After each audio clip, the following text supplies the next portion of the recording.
You bought it? I'm bought it. If you bought it, we'll say you bought it. I represent where them killers hang. Third wall killer, your project, we got our own. So at that time, around my way, we kind of like, we heard Mama's Bad Boy by Master P. Mm-hmm. We heard West Coast Bad Boys Volume 1. Mm-hmm. We heard those. But shout out to my guy, Sister Latoria. I went to Thanksgiving with her and my godmother in Picayune, Mississippi. Mm-hmm. About It was the only thing they were playing on the radio. Only thing they were playing on the radio. Me and my brother was like, man, what the hell is they saying? It's jamming, but we don't know what they saying. Right. And from that moment on, I think that's when Master P got on our radar. Right. Like, that's when he got on our radar. You tell the story about your daughter messing around, hitting the keys and everything. You had to tap her, man. This that equipment, man. This what I make my living off of, baby. This what I make my living off of. But when you heard it and it was jamming. It was like, I was in a producer's block. Mm-hmm. So I had the, I had it in loop record. And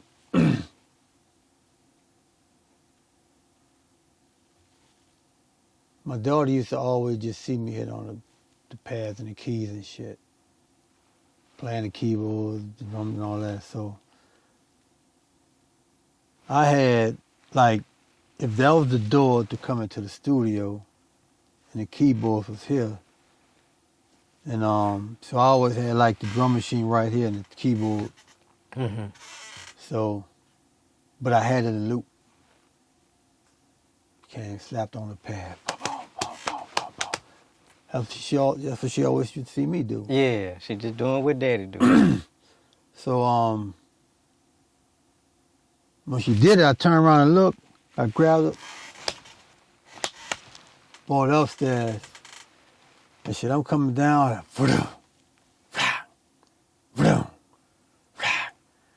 Oh shit. So I listened to it. Like, shit, that's fucking drums I'm using, that bitch. I went in and just tweaked them a little bit. And finally was able to get the sequence. That's when I had the ASR 10 mid to the 808. Mm-hmm. When I finally got a whiff of that bitch, I'm like, shit. Like, ooh. That's that moment. And I put that bitch on that, right? And PA came down. He had to do a commercial for Wild Wayne. Mm-hmm. But that Bout It, the beat was originally made for Mr. Servon. Okay. He had a song that Hound wrote for him called, they was writing together, the Hound was writing called Bucking Like a Winchester. Yeah. So that's the song we was initially working on. So P came down and he had to do a commercial for Wild Wayne. And it just ironically, that's just, he said he needs something quick. And that was the beat that was like just right there for me, just to, okay, just use it for a commercial. Mm-hmm. One take. I didn't have no recorders I had. I didn't have no full track and no kind of recorder. So what I did was, I just had a small mixer that the ASR 10 was going into, and I plugged the mic into it. So we didn't have multi-tracks. So we recorded it straight to that. So I hit record on that, hit play on the ASR 10, and he just Did what he did. One take, Jake. That's what it did. So if he fucked up, we had to start all over again. But he just did shout out to Wild Wayne, and that was it. How did started playing it? The fucking hook song got kind of like, hold on, this could be something. Yeah. And that's when we took the record and went to California, and we recorded by K-Lou. And K-Lou is who P was working by, you know, like K-Lou, EA Ski, and that's who P was working with on production when I first got there. But this time he was recording it by K-Lou, and he just took the beat and just made a whole song out of it. You know, man. And Mia was there. Mia did her thing, laced that bitch. Yeah, she did. And the thing about it was that TRU album that it came out on, that album was already done. So, and then him and Moby did a song called Fuck Them Hoes. So just the fact that we just did these last two songs, he was like, well, fuck it, let's just put these songs on there so we can have a song on the album. Yeah. Not knowing that this is the song that's about to change everybody's fucking life. Yeah. What was that change? Like, what happened? Man, I really didn't know until we had a show in Ohio. The Midwest. I don't know if it was motherfucking Cleveland or Cincinnati. It was one of them two motherfuckers. To where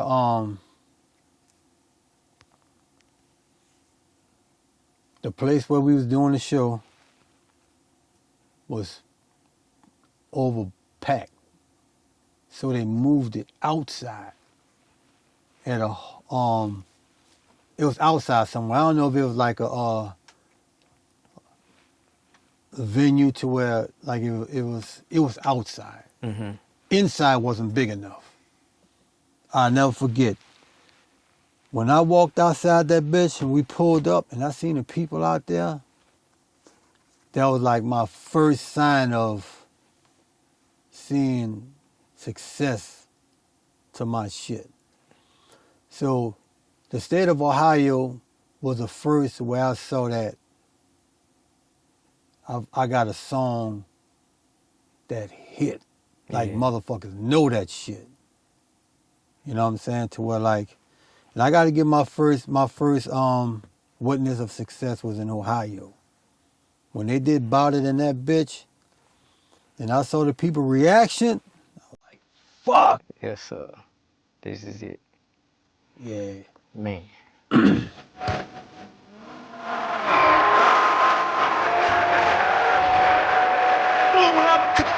Golden platinum tank,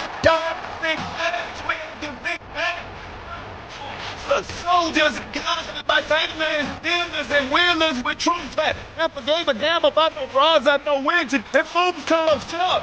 I'm digging ditches. Commander in chief. I'm looking at something. So, I think this is capped off one of the greatest runs in hip-hop history as far as dropping albums, putting out good quality music. You got so many hits. I could ask the same question for every song. Who was the first person you let hit his beat, and when did the hook come in and just break everything? Just tell me. That beat was for Serve Soldier record. Okay. That wasn't originally for P. That was for Mr. Serve on. And when we was about to do that record is when P walked in and was wrapping Serve album up. Like, we good, you know, we don't need no more records. So that was originally done. That was going to be Mr. Serve on Soldier record. Okay. So, but it didn't happen because P pretty much put the brakes on the album because he felt that he had enough songs already. Okay. I think this is the song that took No Limit global, like just all over the place. I'm not gonna say it's a crossover, but it was borderline to where it could have been street or yeah. It was the cleanest we was gonna get to radio based on the type of music we was putting out. Yeah. Okay. So with that studio session, because everybody came on there. Everybody was spitting. The only person who wasn't in that session was Mystical, Okay. because he was out of town doing shows. So P was like, the order of those songs, he was like, of course, you know, he did the hook. He had his verse done, but it was based on whoever came up with their verse first, that's how it went. Straight up. Yeah. Man, they cut the fool on that, man. But what was so funny, like after everybody laid their verse, Mystical came in when he got in from out of town, and they played it. Craig B engineered the session for the Mystical part. So Craig B was up in there. I think Craig B mixed that record too. Mm-hmm. So Craig B was like fooling with it. Mystical walked in like, man, what the fuck that is? Straight up. Nah, I gotta get on that. Yeah.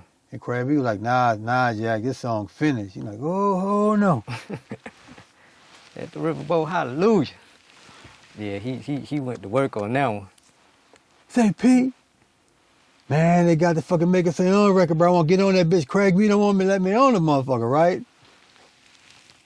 Mr. gave Craig B the phone, whatever P said. Yeah, man, come on, man, let's go and do it. Fuck. So we talk about things changing about it. Mm-hmm. Did anything change like after that? Like as far as your name production wise? Nah, because like you gotta understand, like early, like they wasn't really shouting me and Moby name out on records. Yeah. Or Craig B Beats by the Pound and thing. But it's just that when that fucking record dropped, they had to hit the album first though. Yeah, Ghetto Dope was crazy. You know, because that was crazy. That was a dope album. That's when people started like pretty much reading the credits. But the thing about it was always Beats by the Pound. Yeah. You know what I'm saying? So it really wasn't like, it would say KLC Beats by the Pound, but like my name itself is not bigger than Beats by the Pound. Beats by the Pound is a brand. Yeah. You know what I'm saying? So, yeah. But when it got to the point to where like people really didn't start finding out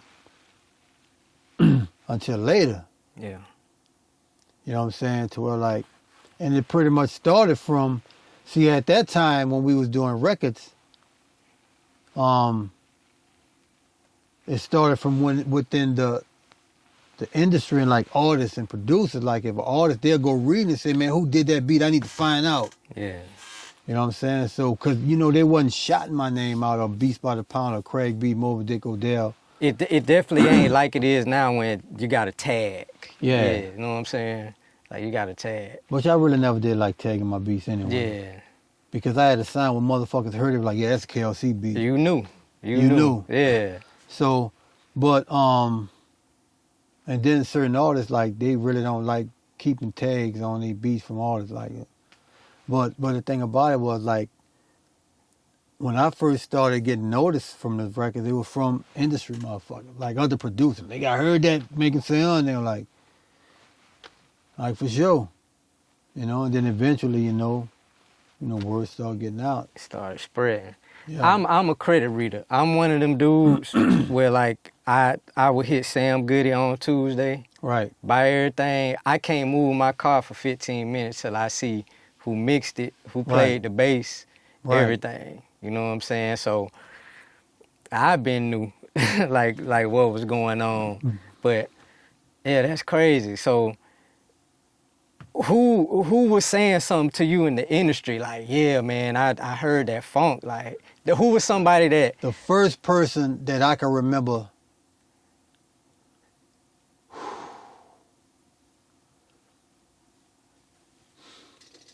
it was either Pharrell or Jermaine Dupri. It was either Pharrell or Jermaine Dupri. Because I remember the moments, but I'm trying to think about the time. But I remember one time, the Producers Awards for The Source. Mm-hmm. And that was I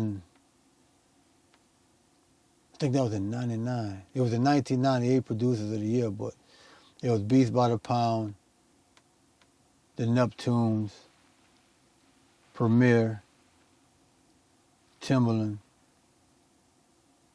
and Swiss. And That's great company. I remember I think Swiss won it that year. And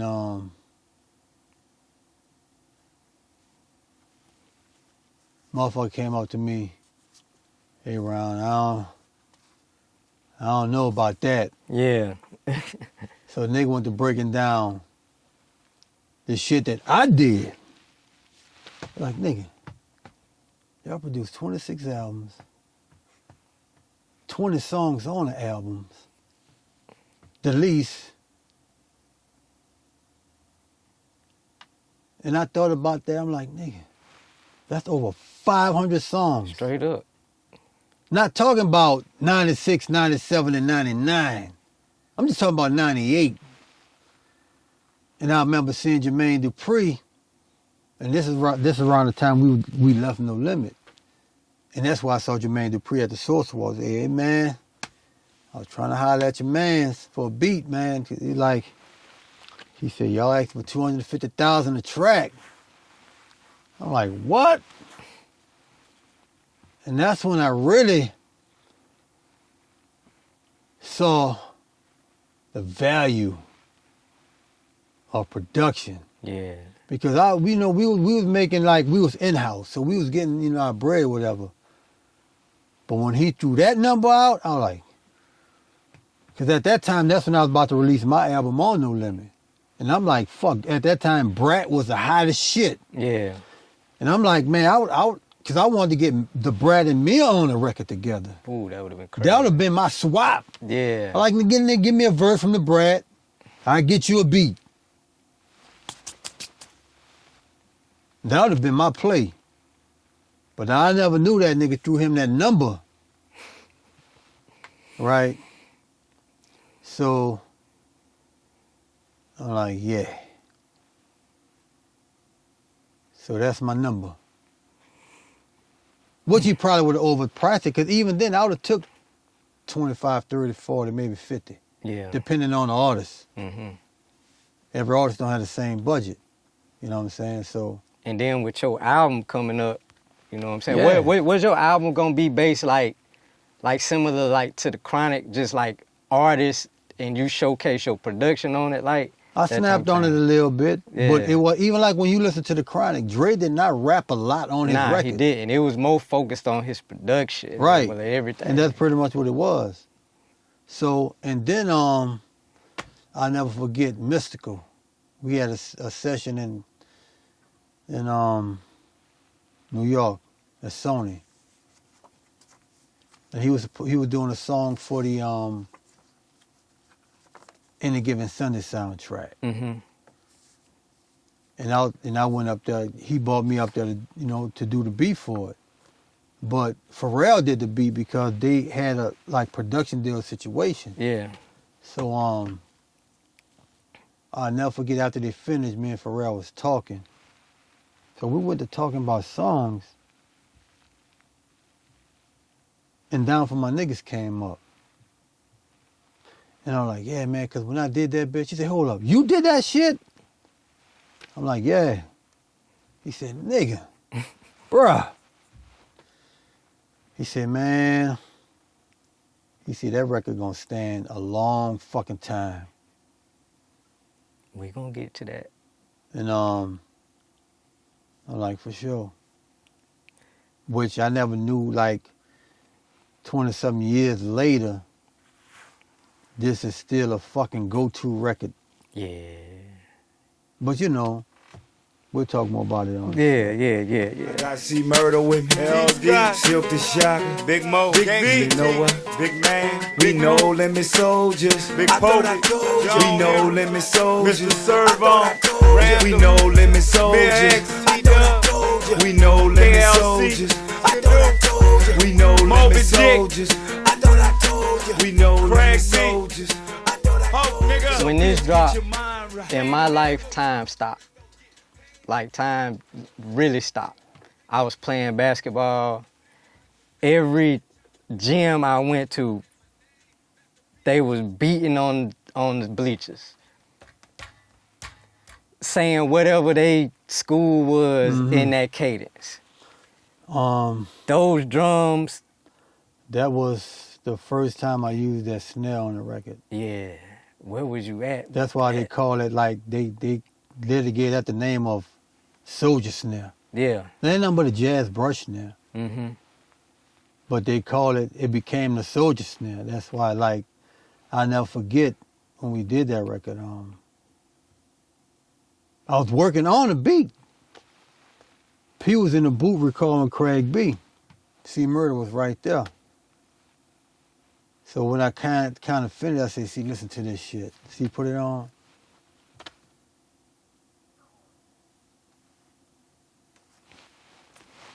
P, Straight up. you need to listen to this. So when P finished, he put the headphones on. He was vibing. Just can't on him so. Man, put this one up. Let's get on this one here. So we stopped that one. We instantly jumped on that bitch. He laid the hook.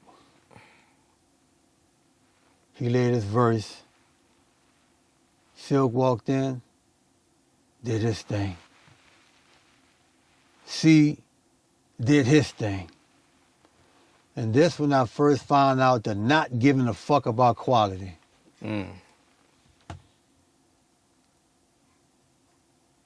So after we finished laying all the tracks, we're like, yeah, come on, man, let's go and mix that bitch. So I'm like, cool. So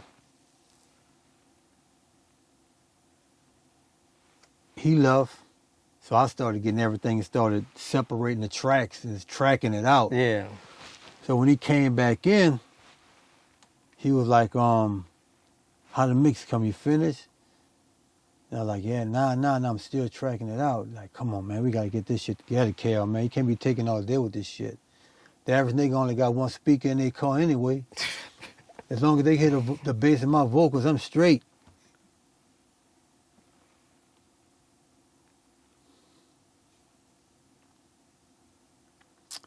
So whatever I had tracked out, that's just what it was. That's just what it was. That's the raw sound, just like that. And from that point, we really never tracked the beat out, ever. Yeah. Never. So we never tracked the beat out. So everything else is like, we laid a 2-track, and everybody just laid their verses, and fuck it, that's what it was. So that became a staple, because I could speak for me, honestly. Anytime a No Limits album dropped, I went to the Soldier song. First.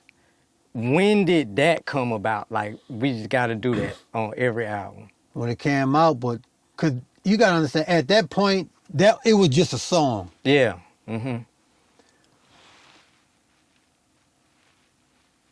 But when Unlater Like came out, you went crazy on the breakdowns on that beat. When Unlater Like came out, that's when it was officially classified. Like, that's when we actually, okay, these are official Soldier records. No Limit Soldier, that's what we just named it. Okay, it's a No Limit Soldier song. But, and it was like, outside of Make 'Em Say this one like the posse shit. Yeah. Like everybody about to get on this bitch. Yeah. But it was only the A-list artists. If you notice, everybody else done had these records. Yeah. Silk, P, C. Mia. I say C. Nah, C Murder. And Mystical. Damn. Born to be a soldier. Yeah. Bitch, I'm a soldier. Born to be a soldier. I'm trying to, now that you say that, like, damn, Prime Suspect ain't had No, one. nobody had them. Damn. Those the only ones. They only made 5 of them. Wow. I never thought, damn, that's crazy. I ain't think that. And every 5 of them, the same artist was on. Well, C had more on his record. Like, cause he had Mac and all of them See, on Mac, his. See, Mac, C was the 3rd one we did. Yeah. But Mac, Fiend, this was their introduction to the Soldier songs. Mm-hmm. Because at that time when we did Mia record, That's when Mystical just got that. That was his introduction to the Soldier Records. That was the second one. Mystical wasn't there for No Limit Soldiers. But when we was able to do the second one is when Mystical came. And he closed that bitch out. Yeah. That No Limit Soldier was a moment in time. Like it was just a real moment in time. You got to understand, like, that record and Down for My Niggas for that long as time became the sound of how the South was going to be from the snare patterns. Scat, scat, scat, scat. Everybody started doing that shit. At least them kind of snare patterns. And then, when Down for My Niggas dropped, how the bass went from low, boom, boom, boom, boom, and it went up, boom, boom, boom, boom, boom. That snare pattern and that bass pattern, it became standard of how they made drums. Yeah. In the South. It went like that for years, for a long ass time. Man. Shout out to No Limit Soldiers, man. Yeah. That take me back like 16, 17, those basketball games. And this the thing about the highlight of that shit was when Denver Broncos won their back-to-back Super Bowls, Terrell Davis, that was the Denver Broncos locker room music. P did a whole version of what did he say with some Broncos soldiers? Straight up. The Broncos. So I think it was the Denver Broncos. He just basically took the Denver Broncos name and put it into the No Limit Soldier hook and made the anthem for these locker room Super Bowl music. That's what they was rocking to before they hit the field of the Super Bowl. That's the biggest platform in the world, the Super Bowl. Yeah. Jumped in my cutlass, rolling on switches. Gold days shining down south, peeling bitches. Niggas out the swamp, should I say New Orleans? Richmond, California, and voted me some dank weed. Rolling on blunts, niggas call it swishes sweet. I got birds, 16, 5 a motherfucking key. Fool, when you hit me, it's 18, 5. I gotta tax you 2 G's just for taking a ride. So what I want to ask you about this, and just over here when we talking, all that. So this is the same album. This that TRU. The TRU album. No Limit Soldiers was that song on that. This is undeniable. I remember this. The thing that sticks out so much to me, and with your production, that third verse, where you throw that break 'em off something in there, the player from the South, and then about it, like, how involved are you into the post-production with it, with the mixing, mastering? Because coming up rapping, everybody wanted a breakdown. Like, I want my part to be when it break down. But when you put that, it enhanced the song. I remember riding in my car, skipping to the third verse just so I could hear those parts of the song. I really don't like that record. What? It's not that I don't like it. I think this is one of the most talked about records that I've done, and I don't see what people see in it. Like that is It just is what it is, huh? It's not a bad record, but it's like people put this like in their top 5 songs that I ever produced. I don't. I really don't. It's like I don't see what they see, but they always talk about that part. Man, that break, it's crazy. But I don't, dog. It's like I wasn't excited when we did this record. Really? Hell no. It was like, all right, fuck it. Let's go on to the next one. Man. I don't like whatever you see and what everybody else see in this record. Like I just don't see it. Like it was just. I don't. Hey, it is what it is, man. It's your art. I'm not saying it's bad, but it's just Yeah. like I really don't see like. J-Bo told me he ain't like Damn from the Youngbloods. He was like, I ain't like it. He was like, I ain't like it. That, but like this Swamp Nigga is so legendary. Like And producers just have a different ear. those parts. I basically went on P flow of the lyrics. Now, what made me do that change? I don't know. Yeah. I don't know. Cause I know he quoted some of the songs, like Break 'Em Off. So I was like, fuck it, let me just do that little part up in It there. was just a feeling. Like Yeah, when he said, when he went, if you listen to it, like at the end of them parts, he went to naming yeah. some of the previous songs. I'm like, fuck, I'm just throwing them little parts in there. That's crazy. So, you know, like, but yeah, as far as,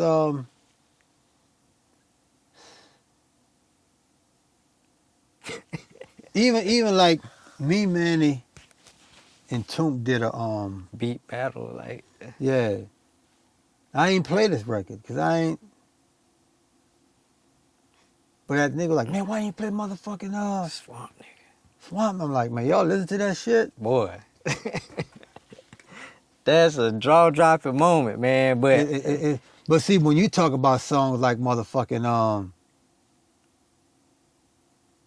they can't, cause we true niggas. Like they can't stop us and turn up, yeah. because it break them up. It don't have that.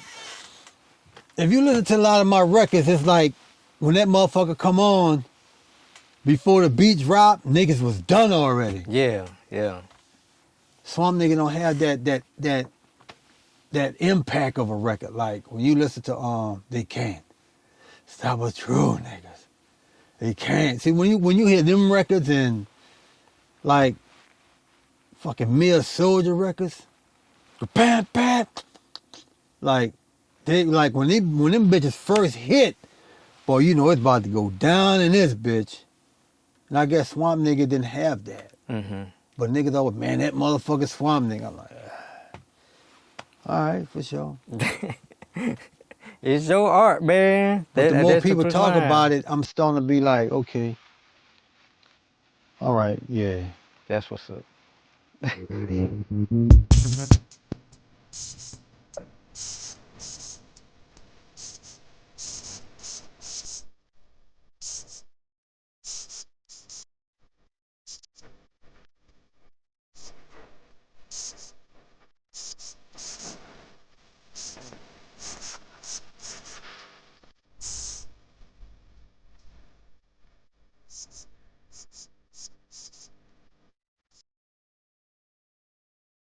Shit, when we did this, man, it was self-explanatory because shit, Snoop and Slim, they got that at the exact same time. Yeah.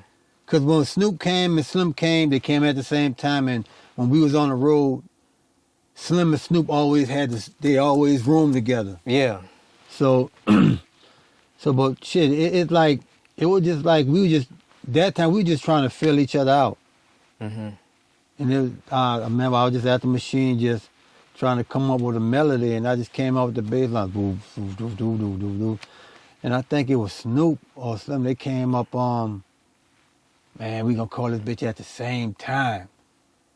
And Snoop just went to humming a melody, and I was like, all right. So I had a few calls in there and this and that, and tracked that bitch out, and they just Went for it.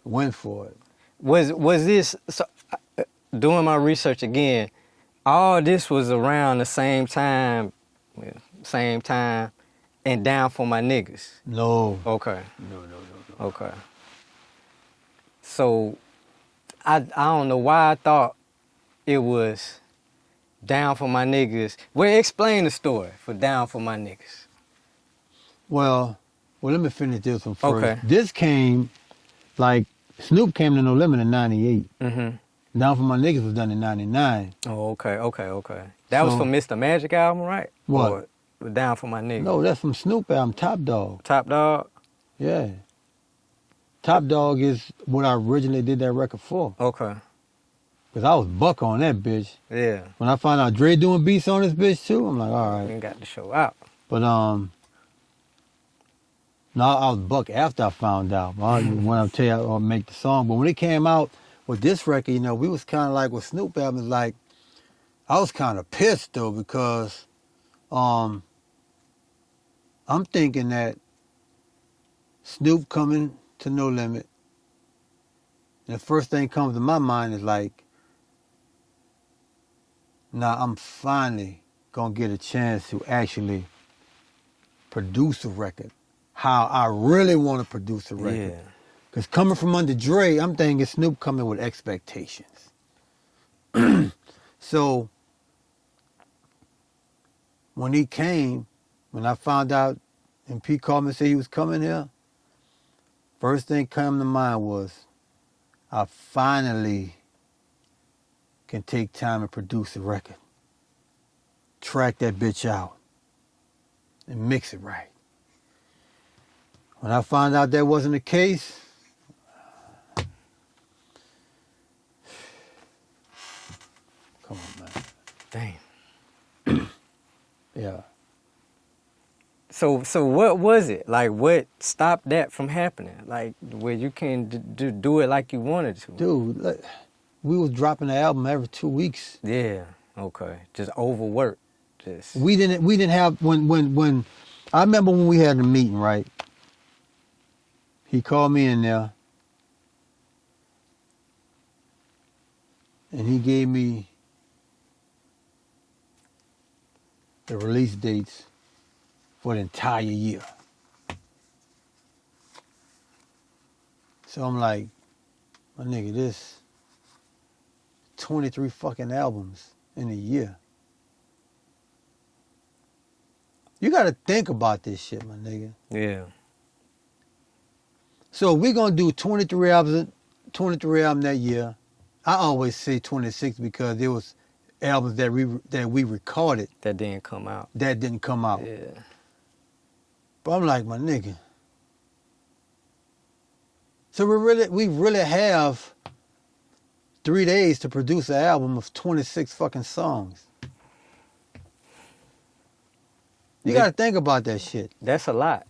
Did you ever feel like it hindered the sound of your music? Yes, indeed. Hell yeah, because I couldn't really unleash how I really felt and wanted to do on a record. Yeah. But at the same time, I could say that not a nigga in hip hop or producer have ever did this shit. Nah. 26 albums In 1 year. in 1 year. That's a nigga whole career. Yeah. In 98. I'm not talking about 95, 96, 97, and 99. 1 year. That's 1 year. They haven't did that shit before. Nah. That's like 98. Yeah, I was buying all them albums, man. It was a lot going on. Yeah, but you know, when you look at it and be like, we really didn't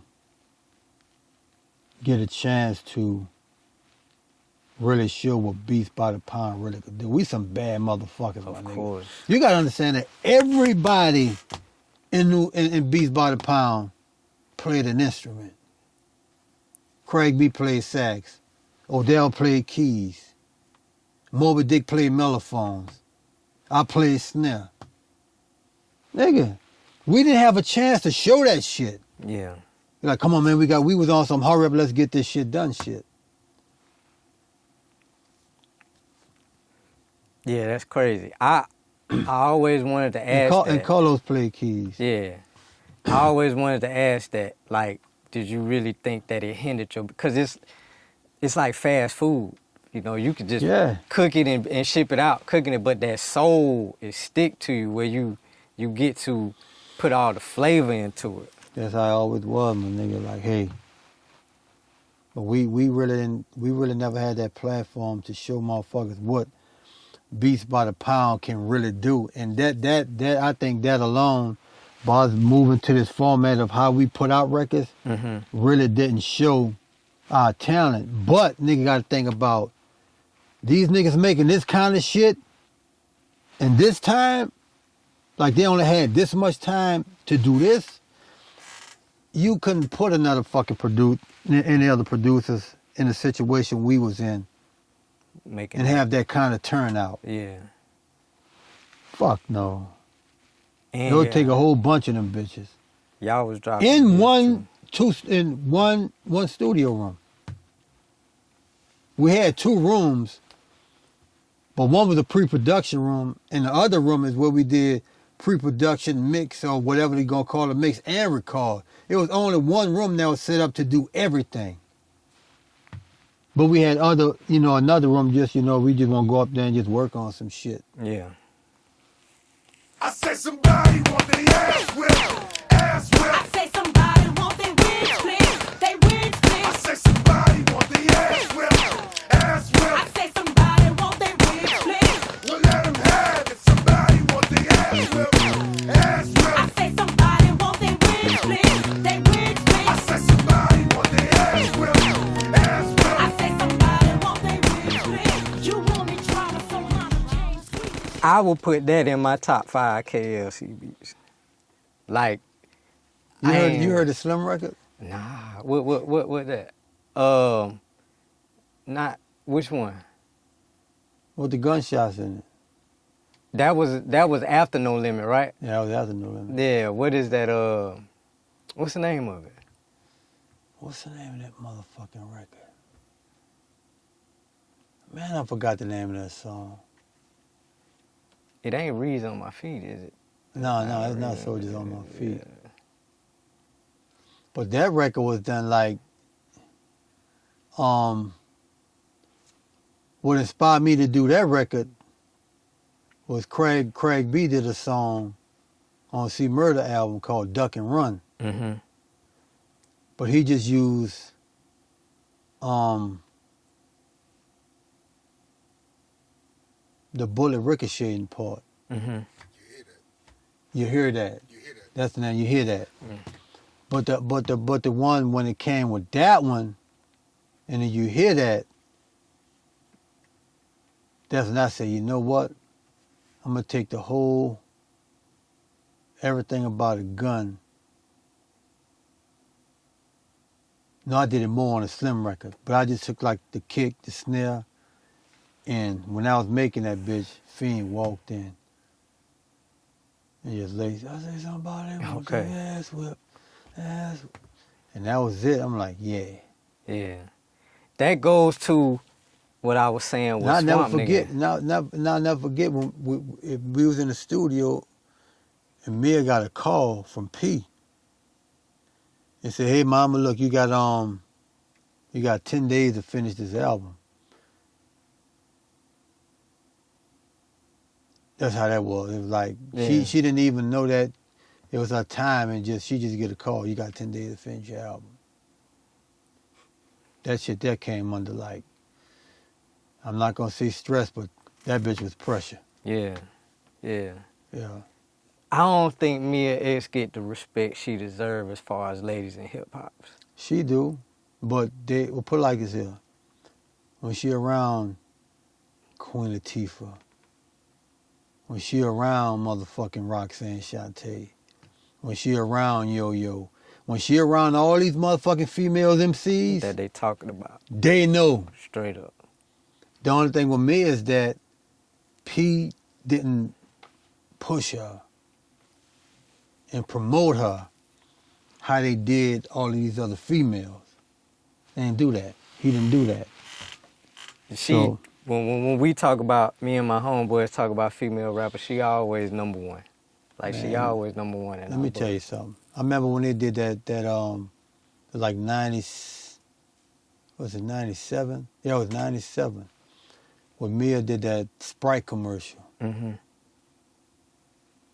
All the female rappers was there. Before you know it, all of them was gone. It was just her and Roxanne Shante, and they're the only two. That's when I found out these fucking, they don't even write their own shit. Yeah. We went in that studio. Me and set our ass on the floor in that corner. Pull our pad out. Everybody else had to wait for their writers to come. Or the writers write the record and they'll come down and lay it. Mia and Roxanne Chanté was the only one that did their shit on the spot. Shout out to Mia X, man. Legendary. Spent plenty corners banging Mia X. Ghetto Sarah Lee, all that. Love her music. With that one, I love to break down again, like in the end where you just, when the drama then violence then came murder. Yeah. Like, is that just like a feeling when you just sitting behind the board? It's like, it just be more of like, you want to play off the lyrics of how they say shit on a record, you know what I'm saying? Because it's like sometimes when you want to accent punchlines, and I do it with beats, so whatever they were doing on that bitch, the beat gonna do what they saying. Yeah. And it brings that little extra shit, to the song itself, you know what I'm saying? So, I like the beat to talk with you too. Yeah. You know what I'm saying? So, yeah. That's in my top 5. KLC, right there. Pass me them toys, nigga. Bring the noise, nigga. Pass me them toys, nigga. You need a fucking whole arm if you think you're gonna take me. I can run this bitch and start going crazy. No more Mr. Nice Guy. It could have been different, but that's how you made it. Bitch, this real life. It ain't to be played with. One phone smooth. Niggas out here, put this in the pavement. Had to get my shit together, straighten up and fly right for my safety. Had to get my foundation more stable and tighten up on my paper. I'm sad out the I remember when we did this record, this is on Bleed album, right? Yeah. It was Bleed, Mystical, and this from the whole Camp Low clique, pretty much. And them boys was young. When we did this record, when we finished, one thing about what I remembered the most from this record was when we finished, them boys was like, yeah, man, come on, man, we got to hurry up and get to school. We was in that bitch all night till that morning, and they left from the studio and went straight to school. Dang. Except Bleed. Yeah. So, I'm a Pimp C stan. Like, Bun B is a master lyricist to me. Right. Like, I put him up there with the Jay-Z, the Nas, all that. Oh, yeah. He's a master lyricist to me. Only person I ever heard give Bun any kind of wreck on a song is Pimp C. But I bought UGK albums to hear Pimp C production. Just being 100% honest. Pimp C is one of my favorite producers. They don't give him the credit They don't. because it's not mentioned or said that he produced the record. Yeah. You know what I'm saying? And you never heard Pimp C say that I produced this shit. Mm-hmm. That's why. I know, though. Can't say for everybody else. Just being a fan of his like I am. I used to read The Murder Dog in all those magazines, and with him being so raw and so masterful like he is, And unselfish. he just never seemed to not want to share the work. Like with one of those UGK albums that he made after he got out of prison, he got the beat from Marley Marl. You know what I'm saying? I know that probably was a dream of his, being a fan of hip hop. You know what I'm saying? Wanting to work with Marley Marl. But like, what was he like in the studio? Well, shit, that goes back to Kick, though. Mm-hmm. He could have did that record himself. I'll never forget. When I walked in the studio, Pimp C said, KL, come do that drum shit you do on this beat, nigga. He could have did the drums. But he wanted me to do them.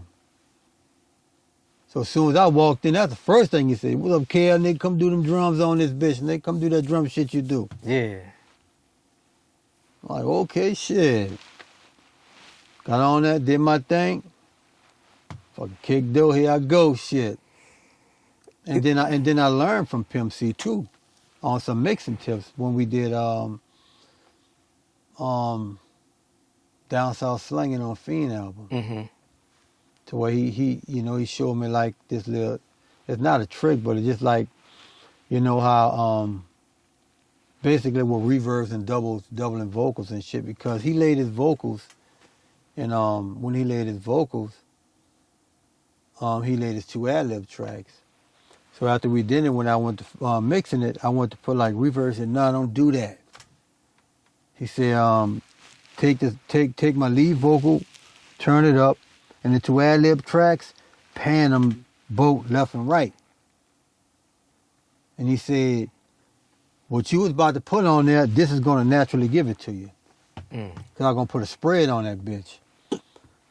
So when I did that, and he said, now pan them left, hard right, that was the shit that, the effect that I was going to put on it is he actually did it with, with vocal tracks. Mm-hmm. So I didn't even have to put that shit on there. That was the effect. I'm like, damn. Brilliant. Yeah. Yeah, I'm Pimp C, love his music.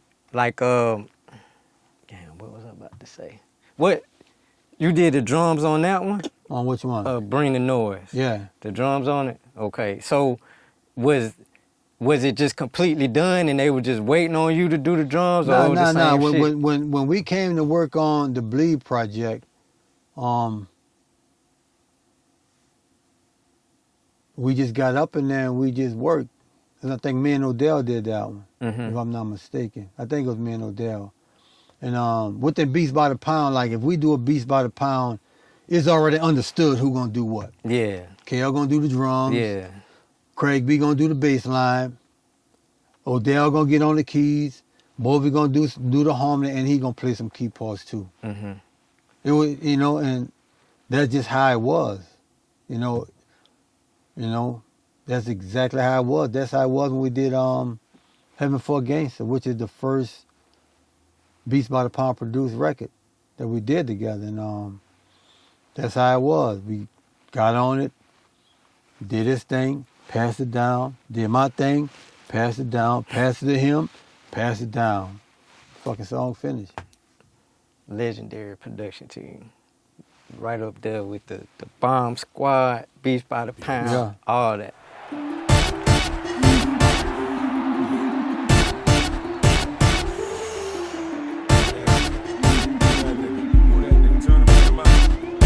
Who was born to be ratty, deep out my dolly. Singing on this guy, tats on my body, carrots and shot it with a red bean batty. Women call me Poppy, niggas call me Mr. Hit 'em, get 'em, or just bad motherfucker because I'm Brook the spit of this They missile. came down to this record. This, as a matter of fact, this whole album, we left No Limit. Mm-hmm.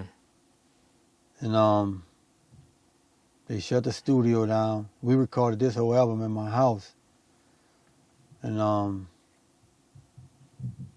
when we did that record came from the idea of when Fiend rapped on Silk Soldier record. Okay.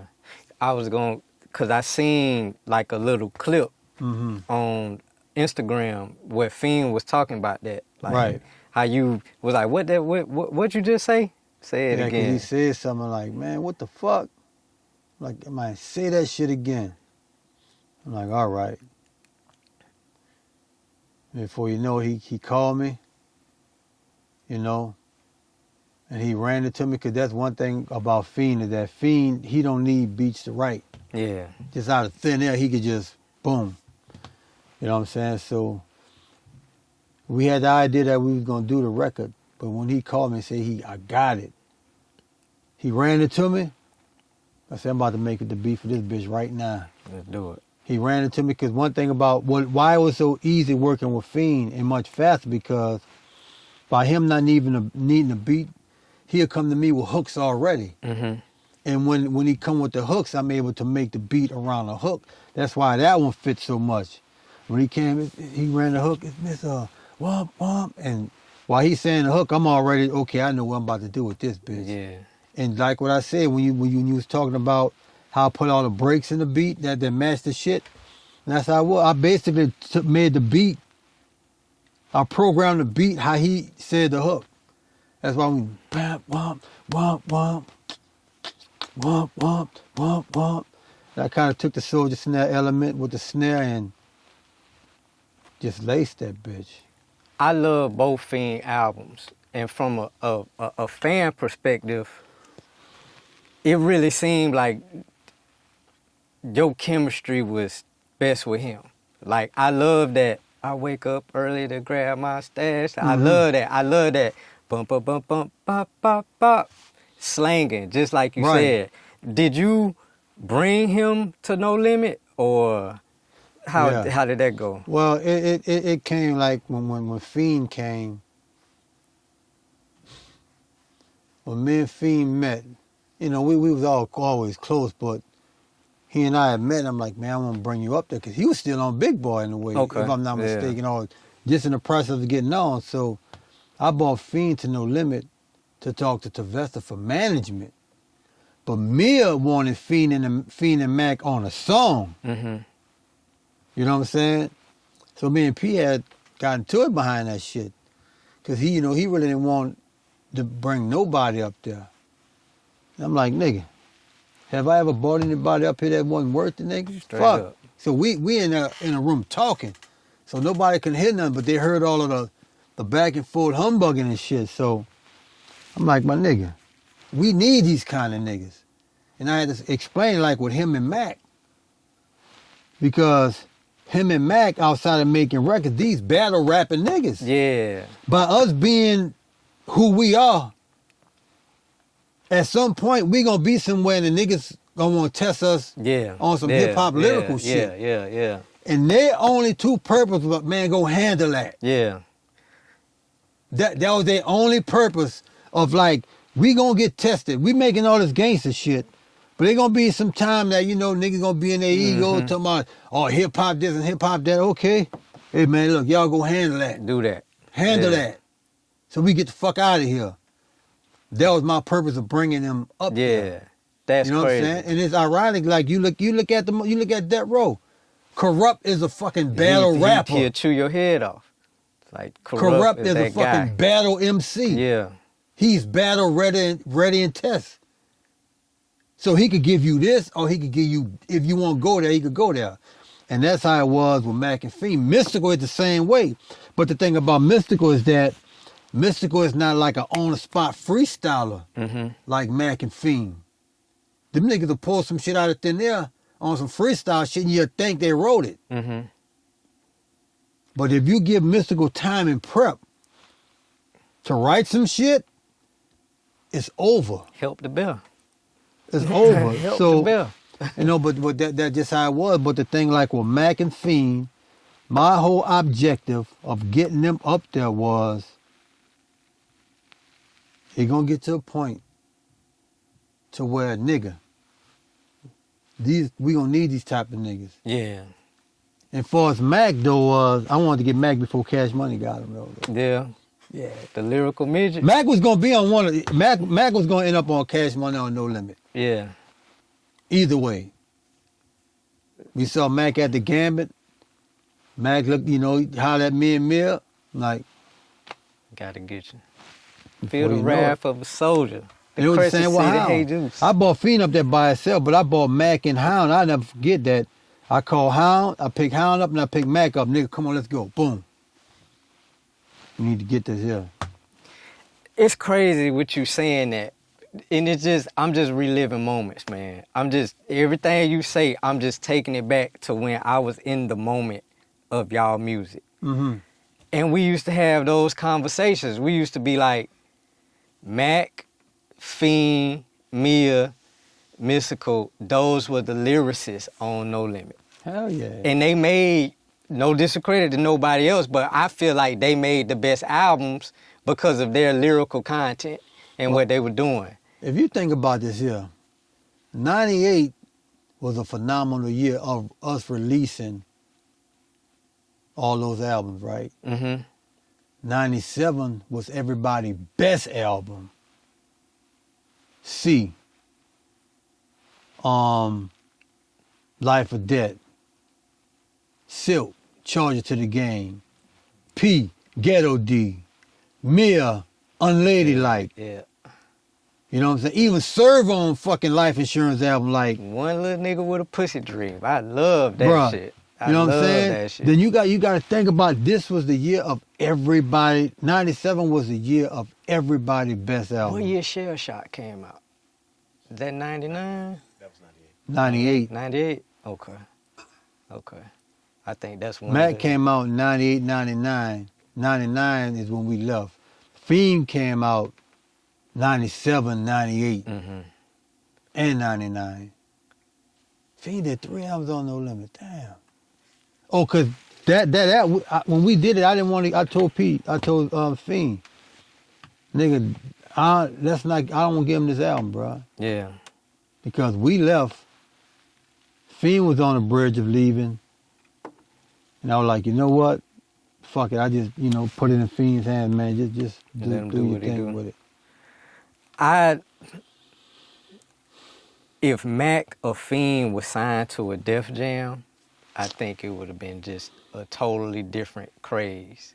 If Mac or Fiend, if P would have put into Mac and Fiend, because if you listen to Street Life, that album had time. It was mixed well. Mm-hmm.